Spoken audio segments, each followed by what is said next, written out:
విద్య గురించి చెప్పమంటే ఊర్లో ఒక పెద్ద మనిషిని కూర్చోబెడితే ఆయన ఎట్లా దిగజారిపోయింది విద్య అనేది ఓ స్టోరీ అంతా చెప్పిండు మాకు. ఓకే. ఎట్లా మేము ఈ స్కూల్ను నిర్మించినాము, ఎట్లా దాతలతో ల్యాండ్ తీసుకున్నాము, కానీ ప్రభుత్వ నిర్లక్ష్యం వల్ల ఎలా నీరు గారింది, ప్రభుత్వాల నిర్లక్ష్యం వల్ల. అంటే దుఃఖం, ఇంత మంచి స్కూలు పాడుబడి ఉన్నది ఏంటి అని.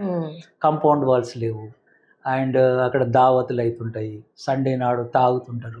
అసలు అది విద్య అనే వాతావరణం లేని పరిస్థితి ప్రభుత్వ పాఠశాలలు.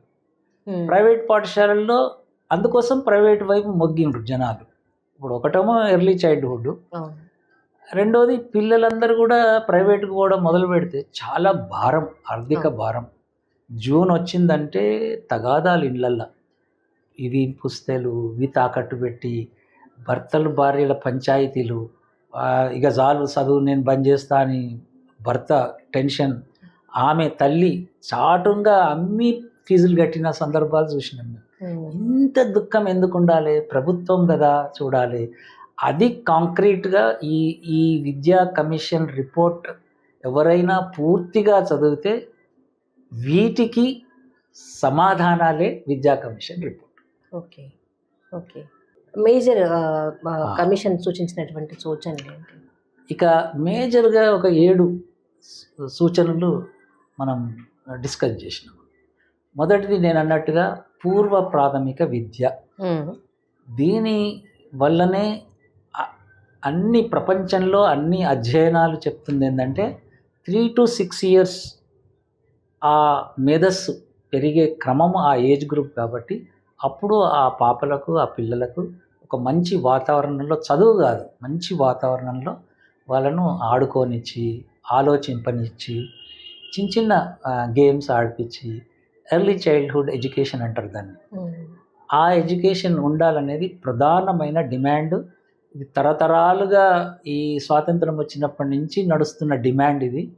ఈ డిమాండ్ను మేము రికమెండేషన్ ఏం చేసినామంటే ప్రతి పాఠశాలలో, ప్రతి గ్రామ పాఠశాలలో, ప్రతి మారుమూల ప్రాంతంలో కూడా, అండ్ ప్రతి హై స్కూల్కు, ప్రైమరీ స్కూల్కు, స్కూల్ లేని గ్రామం ఉంటే కూడా ఎర్లీ చైల్డ్హుడ్ సెంటర్ పెట్టాలి అనేది పూర్వ ప్రాథమిక విద్య. దీనివల్ల దాదాపుగా ఒక 35 లక్షల మంది పిల్లలు, చాలా మంది పిల్లలు ఈ స్కూల్స్ ద్వారా లబ్ధి పొందే అవకాశం ఉన్నది. దానివల్ల ఏంటంటే పిల్లలు పరిసరాలలో ఉన్న పాఠశాలకు వెళ్తారు. దానికి సిబ్బంది కావాలి, ఎంతమంది ఎంప్లాయ్మెంట్ కావాలి అంటే ట్రైన్డ్ కావాలి, సిబ్బంది కావాలి. ఆ సిబ్బందిని ఏర్పాటు చేయమన్నాం, ట్రైనింగ్స్ ఇవ్వమన్నాం. అది ప్రధానం. అది ఒకటి. Point 1 is primary school. అది ప్రైవేటు వాళ్ళు గమనించారు ఆ డిమాండ్ను, తల్లిదండ్రుల నుంచి వస్తున్న డిమాండ్ను ప్రైవేటు వాళ్ళు గమనించి అత్యధిక శాతం 3 to 6 years పిల్లల్ని ఆ ప్రైవేట్ సంస్థలలో, అది గ్రామాలు ఉండదు కాబట్టి ప్రభుత్వంలాగా మండల్ హెడ్ క్వార్టర్స్లో, క్లస్టర్స్లో ఉండి ట్రావెల్ చేస్తూ అయినా ఫీజులు కట్టి అక్కడికి వెళ్తున్నారు కాబట్టి ఫీజుల భారాన్ని నుంచి విముక్తి చేసే ప్రోగ్రామ్ ఇది ప్రీ స్కూల్లోకి రావడం అంటే. అండ్ ఆ ప్రీ స్కూల్ ఎలా ఉండాలి ఏంటి అనేది మనం నిర్వచించినాం. మంచి వాతావరణం ఉండాలి అని. ఇకపోతే స్కూల్ ఎడ్యుకేషన్. మన దగ్గర స్కూల్ ఎడ్యుకేషన్ అనేది 1వ తరగతి నుంచి 10వ తరగతి వరకు స్కూల్ ఎడ్యుకేషన్. రెండో రికమెండేషన్. ఓకే.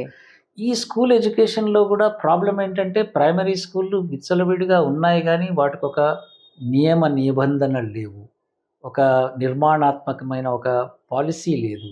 విద్యా హక్కు చట్టంలో కొన్ని నియమ నిబంధనలు పెట్టారు కానీ వాటిని అమలు జరగడం లేదు. 2009లో ఫస్ట్ టైం దేశంలో స్కూల్ ఎట్లా ఉండాలనేది నిర్వచించారు. ఒక తరగతికి టీచర్కి ఒక తరగతి గది, క్లాస్కి ఒక తరగతి గది అనలే ఆర్టీ చట్టంలో కూడా. దాంట్లో మేము రికమెండ్ చేసింది ఏంటంటే కమిషన్ రికమెండేషన్లో ప్రైమరీ స్కూల్ అంటే 1/2 ఎకరం ఉండాలి భూమి, మంచి వాతావరణం ఉండాలి, 6 మినిమం టీచర్లు ఉండాలి. ఈ డిమాండు విద్యార్థి సంఘాల నుంచి, ఉపాధ్యాయ సంఘాల నుంచి ఎప్పటి నుంచో వస్తుంది. ఎందుకు పిల్లలు లేరు, ఎందుకు నాణ్యమైన విద్య లేదు అంటే ఈ డిమాండ్ వచ్చింది. ఈ వాతావరణం ఉంది కాబట్టి చేయలేదు. సో మినిమం 5 టీచర్లు, 6 టీచర్లు ప్లస్ 3 టీచర్లు క్రాఫ్ట్, ఆర్ట్, ఎంతమందికి ఉద్యోగ అవకాశాలు చూడండి. పిల్లల కేంద్రం మనం చేసింది. ఉద్యోగాలు వస్తాయా రావతారా, ఉద్యోగాల కోసం చేయలేదు, పిల్లలకు బాగుండాలని చేసింది. సో ఒక ప్రైమరీ స్కూల్ ఎలా ఉండాలి, ఎన్ని క్లాస్ రూమ్లు ఉండాలి, ఎంతమంది టీచర్లు ఉండాలి, ఇది మొదటిసారి తెలంగాణలో అసలు దేశంలో ప్రైమరీ స్కూల్ ఇలా ఉండాలనే రికమెండేషన్ ఎక్కడ లేదు.